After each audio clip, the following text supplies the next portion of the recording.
Welcome friends, news હાઈસ્કૂલની YouTube ચેનલમાં આપ સર્વેનું ફરીથી એકવાર હાર્દિક સ્વાગત છે. આજે આપણે ધોરણ 11 અંગ્રેજી વિષયની અંદર યુનિટ 3 રીડ 1નો પાર્ટ 2નો અભ્યાસ કરીશું. પરંતુ પાર્ટ 1ની અંદર આપણે ચિપકો મુવમેન્ટ વિશે અભ્યાસ કર્યો હતો કે ઉત્તરાખંડના તેહરી ગઢવાલ વિસ્તારની અંદર વૃક્ષોનું નિકંદન કાઢવામાં આવી રહ્યું હતું, ત્યારે સ્ત્રીઓએ પોતાનો હક જે છીનવાઈ રહ્યો હતો એને બચાવવા માટે આ એક આંદોલનની શરૂઆત કરેલી છે. હવે આજે જોઈશું છે કે ચિપકો મુવમેન્ટ જે હકીકતની અંદર શું ઘટના હતી. તો under the leadership of Shri Sundar Bahuguna and Shri Chandi Prasad of Tehri Garhwal district, લીડરશિપના અંડર મતલબ કે નેતાગીરી હેઠળ કોના શ્રી સુંદર બહુગુણા એન્ડ શ્રી ચંડી પ્રસાદ. યાદ કરીશું, આ પ્રશ્ન છે આપણા માટે કે who are the leaders of Chipko movement. Chipko મુવમેન્ટના લીડરો કોણ કોણ હતા? તો શ્રી સુંદર બહુગુણા એન્ડ શ્રી ચંડી પ્રસાદ આ બંનેના નેતૃત્વ હેઠળ તે ગામના લોકોએ જે છે ચિપકો મુવમેન્ટની શરૂઆત કરેલી છે. Tree lovers come forward to save deodar forest to that lie on the slopes of the Himalayas. હિમાલયના જે ઢોળાવવાળા પથરાયેલા જે દેવદારના વૃક્ષો જે છે તે બચાવવા માટે વૃક્ષ પ્રેમીઓ આગળ આવ્યા. ફરીથી પાછો પ્રશ્ન આવ્યો, કયા વૃક્ષો? દેવદાર. DEODAR એનો મતલબ થશે દેવદારના વૃક્ષ. બરાબર. ઇન ધીસ મુવમેન્ટ, આ ચળવળની અંદર, the tree lovers use to embrace the tree to save them for being cut. અને આ ચળવળની અંદર વૃક્ષોને કપાતા બચાવવા માટે વૃક્ષ પ્રેમીઓ જે છે ને શું કરતા હતા? તો એમ્બ્રેસ એટલે બાથ ભીડવી અથવા તો મળી લેવું એકબીજાના, આપણે એવા અર્થની અંદર આપણે કરી શકીએ છીએ. શું થતા? બીંગ કટ થતા અટકાવવા માટે, કપાતા અટકાવવા માટે લોકો વૃક્ષની વીંટળાઈ જતા હતા એવું પણ કહી શકાય. It was popularly known as the Chipko movement. અને હકીકતની અંદર આ ચિપકો મુવમેન્ટ હતી, મતલબ કે પાછળથી પ્રખ્યાત થઈ. Conservation of forest is our moral duty. જંગલોનું બચાવ એ જ આપણી નૈતિક ફરજ છે. પ્રશ્ન આવ્યો કે which is our moral duty. બરાબર. તો કન્ઝર્વેશન ઓફ ફોરેસ્ટ મતલબ કે જંગલોનું સંરક્ષણ કરવું, તે બચાવવા તે. અવર કોન્સ્ટિટ્યુશન્સ નાઉ રીડ્સ. અને આપણા બંધારણની અંદર પણ લખવામાં આવેલું છે તે. તો શું લખાયું છે જોઈ લઈશું. It is every citizen's fundamental duty to conserve and thereby improve forest, lakes, rivers, environment along with wild life and also to have compassion towards organisms. મતલબ કે આપણા બંધારણની અંદર પણ આપણે લખવામાં આવેલું છે it is every citizen's fundamental duty. આ આપણા બધાની નૈતિક ફરજ છે. શું કરવું તે? મતલબ કે નૈતિક ફરજ એટલે મૂળભૂત ફરજ જે છે તે. ઇમ્પ્રૂવ ફોરેસ્ટ જંગલો બચાવવા, લેક્સ તળાવો પણ બચાવવા, રિવર્સ નદીઓનું સંરક્ષણ કરવું, એન્વાયરમેન્ટ પર્યાવરણનું સંરક્ષણ કરવું, અલોંગ વિથ વાઇલ્ડ લાઈફ જે જંગલીય જીવ છે એના પણ સંરક્ષણ કરવું, and also to have compassion towards organisms. અને સજીવ તરફ દયા રાખવી. બરાબર. આ બધી જ બાબતો જે છે ઓર્ગેનિઝમ એટલે સજીવ, એ દરેક મનુષ્યની એક મૂળભૂત ફરજ છે. મતલબ શું કહી શકાય કે જંગલો, સરોવરો, નદીઓ, વન્યજીવ આ દરેક કે જે સજીવ છે આ દરેક બાબતોનું સંરક્ષણ કરવું એ મનુષ્યની એક પ્રાથમિક મૂળભૂત ફરજ છે. બરાબર. આગળ વાત કરીશું. Kangad, a village of 200 families lies at the height of 2000 metre. Kangad નામનું એક ગામ છે, બરાબર, ઉત્તરાખંડની અંદર, કે જે 2000 મીટરની ઊંચાઈ આવેલું છે. આપણે આગળના ભાગની અંદર જોયું હતું કે 1000 મીટરની ઊંચાઈ હોય તો તે પછીના ઊંચાઈ ધરાવતા વૃક્ષો જે છે ને આપણે કાપી નથી શકતા. આવું એક બંધારણની અંદર લખાયેલું છે, ફોરેસ્ટ લોઝની અંદર. તો આ ગામ તો જમીન સપાટીથી 2000 મીટર ઊંચે આવેલું છે. It is an excellent example of the way in which local people can manage their own forest degraded in that year. અને આ એક આપણા માટે શ્રેષ્ઠ ઉદાહરણ રહ્યું છે શું કરવા માટેનું કે જે જંગલ ખાતા દ્વારા વૃક્ષોનો નાશ કરવામાં આવતા હતા એ જંગલને બચાવવાનું અને વ્યવસ્થાપન કરી રહ્યું છે. આવું આપણા માટે એક best of the best example છે. However the forest department decided to fell it. તો જંગલ ખાતું જે છે તે જંગલ વ્યવસ્થાપન સમિતિ છે, તો એને કાપવાનું કેવી રીતે નક્કી કરશે? The village women. અને આ માટે ગામડાની જે સ્ત્રીઓ હતી who had to walk along distances for fuel, કે જેમને લોબા અંતરે ચાલીને જવું પડતું હતું. શા માટે? ફોર ફ્યુઅલ બળતણ લેવા માટે, ફૂડ એડ ખોરાક મેળવવા માટે, એન્ડ વોટર અને પાણી મેળવવા માટે. Way determined to save the last page of trees.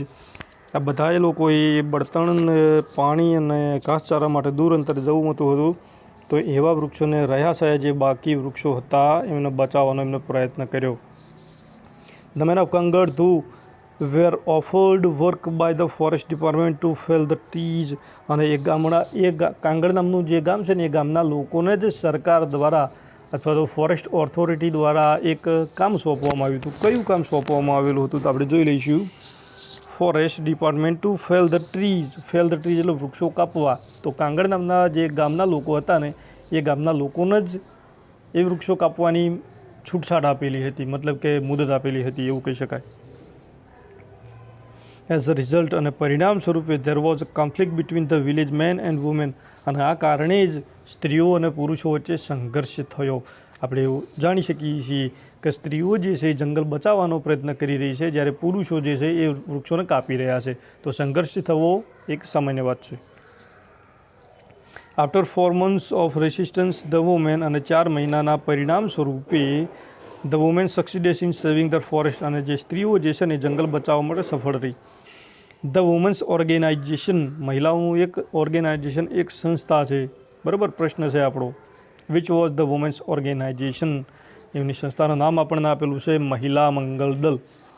Than decided to revive the degrades forest. Mahila Mangal દળોએ નાશ પામેલા જંગલોને પુનર્જીવિત કરવાનો સંકલ્પ કર્યો, નક્કી કર્યું. On the basis of the number of cattle owned by each family contributions were raised to employ a forest guard who was paid ₹300 per month. અને કુટુંબની અંદર જેટલી સંખ્યામાં જે વાત કરેલી છે આગળ, ફેમિલીની અંદરના જે ઢોર હોય, પ્રાણીઓ હોય, એમને પર હેડ પ્રતિ માસ કેટલા રૂપિયાની વાત કરેલી છે? ₹300, 300 રૂપિયા પગાર હેઠળ એક જંગલ રક્ષક, ચોકીદાર, ગાર્ડ, ફોરેસ્ટ ગાર્ડ નક્કી કર્યો રાખવાનો એમને. મતલબ કે પરિવારની અંદર જેટલા પ્રાણીઓ હોય એ પ્રાણીઓ, એક પ્રાણીના 300 રૂપિયા દીઠ નક્કી કર્યા હતા. શા માટે? એક ચોકીદાર નીમવા માટે. ફોર 3 years આ ધ અરેન્જમેન્ટ વર્કડ વેલ. અને આ યોજના 3 વર્ષ માટે તો ખૂબ જ સારી રીતે કામગીરી કરી. But the problems then arose. પરંતુ 3 વર્ષ પછી જ એ સમસ્યા ઊભી થઈ. સમસ્યા કઈ છે? The forest guard became negligent and protection was loose. જે ફોરેસ્ટ ગાર્ડ, જે જંગલનું રક્ષણ કરનાર અધિકારી હતો, જે નિમાયો હતો, તે નેગ્લિજન્ટ એટલે બેરોજગાર બન્યો. મતલબ કે હવે એને રોજગારી મળતી નથી. And protection was loose. અને એના કારણે જંગલોની જે સંરક્ષણ કામગીરી હતી એ ધીમી થઈ ગઈ અથવા તો અટકી ગઈ. Once the woman discovered this abolished the post and decided to guard the forest themselves. અને એ માટે એકવાર સ્ત્રીઓએ આ બાબતની ખબર પડી, મતલબ કે જ્યારે જાણ્યું કે ચોકીદાર યોગ્ય રીતે કામગીરી કરતો નથી, એ બેરોજગાર બન્યો છે, આના પછી એ લોકોએ પોતે જાતે જ, એટલે કે સ્ત્રીઓએ પોતે જાતે જ ડિસાઇડેડ, નિર્ણય કર્યો. શું? To guard the forest themselves. કે હવે સ્ત્રીઓ પોતે જાતે જ જંગલનું સંરક્ષણ કરશે. નાવ. અને હવે the Mahila Mangal Dal has assigned the duty of looking after the forest to group of village women. અને હવે આ મહિલા મંગલ દળ દ્વારા જ નક્કી કરવામાં આવેલું હતું, મતલબ કે ડ્યુટી આપવામાં આવી to of looking after the forest to a group of village women. સ્ત્રીઓ એક ગ્રુપ સ્વરૂપે કામગીરી કરશે જંગલને બચાવવા માટે. યાદ રાખીશું, પ્રશ્ન આવી રહ્યો છે આપણા માટે. The responsibility is shared. અને આ જે જવાબદારી હતી એ ભાગે વહેંચવામાં આવેલી હતી. Among 50 women's in rotation. 15 સ્ત્રીઓને રોટેશન એટલે વારા ફરતી એક સ્ત્રીને 15 જણનું ગ્રુપ બનાવવામાં આવ્યું. અને એ 15 જણના ગ્રુપમાંથી વારા ફરતી ટર્મ બાય ટર્મ એ જંગલની ચોકીદારી કરવાનું, મતલબ કે કામ એમના ફાળે આવ્યું. This the duty for each woman comes after 50 days. અને આ કારણે દરેક સ્ત્રીએ 15 દિવસે એકવાર કામગીરી કરવાની આવી. As one woman said. ત્યારે એક સ્ત્રીએ કહ્યું કે on these days we leave our work and protect the forest. કે એ દિવસે આપણે આપણું કામ જે છે વી લીવ અવર વર્ક, આપણે આપણા કામમાંથી છૂટછાટ મેળવીશું એન્ડ પ્રોટેક્ટ ધ ફોરેસ્ટ, અને ખાલી ફક્ત અને ફક્ત એ દિવસે જંગલની ચોકીદારી જ કરીશું. બિકોઝ કારણ કે our oak trees are like our children, હમણાં જે ઓક નામના જે વૃક્ષો જે છે ને એ પોતાના બાળકની જેમ એમનો ઉછેર કરી રહ્યા હતા. તો આના પરથી પણ જાણી શકાય છે કે એ લોકોનો જંગલ મતલબ કે વૃક્ષો પ્રત્યેનો પ્રેમ કેટલો ભારે હશે. વન્સ એકવાર when a migrant shepherd allowed to goat to gaze in the protect forest areas, અને જ્યારે એકવાર when a migrant shepherd સ્થળાંતરિત કરતો એક શેફર્ડ એટલે ભરવાડ જે છે તે allowed his goats to gaze, જ્યારે એની બકરીઓ જે છે જંગલમાં મતલબ કે આ જે જંગલીય વિસ્તાર જે સુરક્ષિત કરવામાં આવી રહ્યો હતો એની અંદર પોતાની બકરીઓ એકવાર ચરાવવા માટે લઈ જાય છે, ત્યારે ધ વુમેન ટુક અવે ધ ગોડ્સ, ત્યારે સ્ત્રીઓએ જે બકરીઓ છે એને લઈ લીધી છે, મતલબ કે પકડી રાખે છે. એન્ડ ફાઇન્ડ એટલે દંડ ફટકારે છે, સજા પેટે ધ શેફર્ડ ₹200, અને આ જે ભરવાડ જે છે ને ભરવાડને ₹200 દંડ કરે છે. શાના માટેનો? એ જંગલમાં પોતાની જે બકરીઓ ચરાવી એ માટે. The villagers themselves are fined up to ₹100 for cutting trees for firewood, અને જે ગામના પુરુષો હતા એમને જંગલ કાપવા માટે રૂપિયા મળતા હતા ₹100. તો જે પુરુષ કાપતો હતો મતલબ કે જે પુરુષ દ્વારા બળતણ માટે પણ વૃક્ષ કાપવામાં આવે તો એને પણ ₹100નો દંડ કરવામાં આવતો હતો. તો આ પરથી જાણી શકાય કે ભરવાડે પોતાની બકરીઓ ચરાવી તો ભરવાડને ₹200 દંડ કરવામાં આવ્યો, જ્યારે ગામમાંથી કોઈ વ્યક્તિ વૃક્ષ કાપે છે તો એને પણ ₹100 દંડ આપવામાં આવે છે. થેન્ક્સ ટુ નેચર, કુદરતનો આભાર માનવો રહ્યો. કઈ બાબત ઉપર? And thanks to the strength of woman, અને સ્ત્રીઓનો શક્તિ અથવા તો જે સહનશીલતા છે, તાકાત જે છે એમનો પણ આભાર માનવો રહ્યો. The mix natural oak forest are now recovering in all part of Garhwal, અને આ ઓક નામના જે વૃક્ષો હતા ને એ હવે પુનર્જીવિત થઈ રહ્યા હતા, મતલબ કે જંગલો પુનઃનિર્માણ થઈ રહ્યા હતા, જંગલોનું પ્રમાણ હવે વૃક્ષો જે છે એ વધી રહ્યા હતા.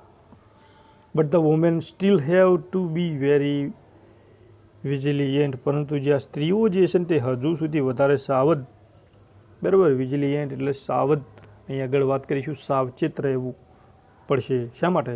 તો આગળની ઘટના હજુ સુધી બહુ રસપ્રદ છે. ઇન 1980 દરમિયાન, for example, the Mahila Mangal દળ agreed to help the forest department in tree planting.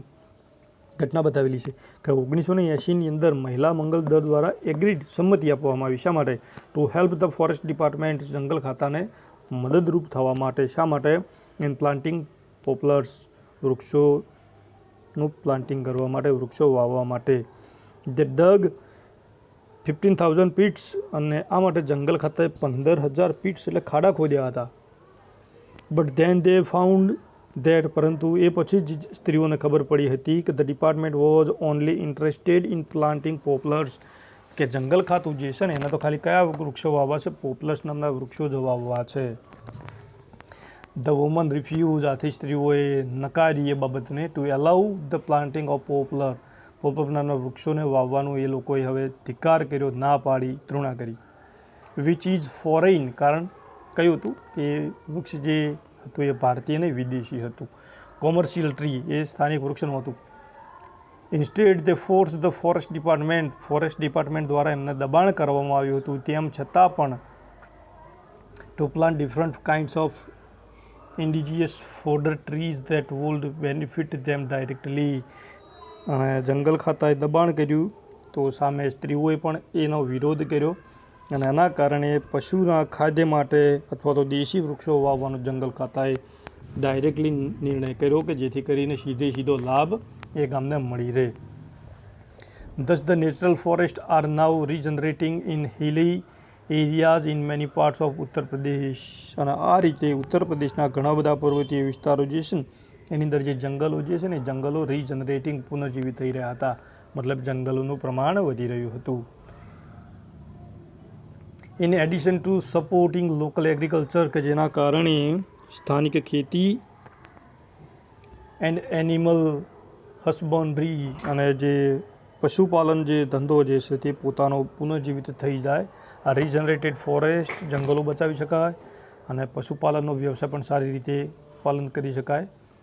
Have reduce the intensity of floods and soil erosion, અને જેના કારણે જંગલોનું નિર્માણ થવાથી શું થશે તો reduce the intensity of floods, પૂર જેવી હોનારતોની અંદરથી પણ બચી શકાય. એન્ડ સોઇલ ઇરોશન જમીનનું ધોવાણ પણ અટકાવી શકાય.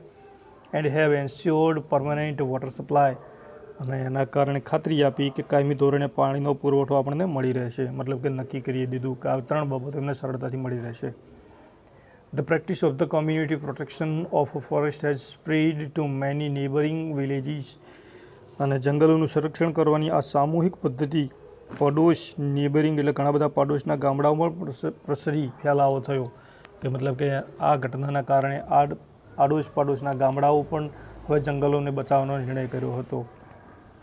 ઇનફેક્ટ હકીકતની અંદર this probably the only effective way to tackle this terribly urgent national task. અને હકીકતની અંદર એવું કહી શકાય કે ભયંકર પરિસ્થિતિની અંદર ઇફેક્ટિવ વે, અસરકારક એક રસ્તો મળી આવ્યો હતો to tackle this terrible urgent national task. એક રાષ્ટ્રીય કહી શકાય કાર્ય માટે આ જ રીતે કદાચ એક રસ્તો જે છે કે જેના કારણે આપણે જંગલો એટલે કે ફોરેસ્ટ અને એન્વાયરમેન્ટ બંને આપણે બચાવી શકીએ છીએ. તો વિદ્યાર્થી મિત્રો, આ યુનિટની અંદર આપણે જોયું હતું કે જંગલો જે છે એ મનુષ્યના જીવન માટે એક બેઝિક નીડ્સ એ પૂરી પાડે છે. સાથે સાથે આની અંદરથી પૂછાવાલાયક જે પ્રશ્નો જે છે તે હું તમને પાછળના જે એક PDF ફાઇલ બનાવીને મોકલીશ. સાથે સાથે આની અંદરથી ટ્રુ ઓર ફોલ્સ અને નિયરેસ્ટ મિનિંગ અને ઘણું બધું વ્યાકરણકીય બાબતો છે. તો આ બધી જ બાબતોનો આપણે હવે પછીની એક PDF હું તમને મોકલીશ, એની અંદર આપણે અભ્યાસ કરીશું. Thank you.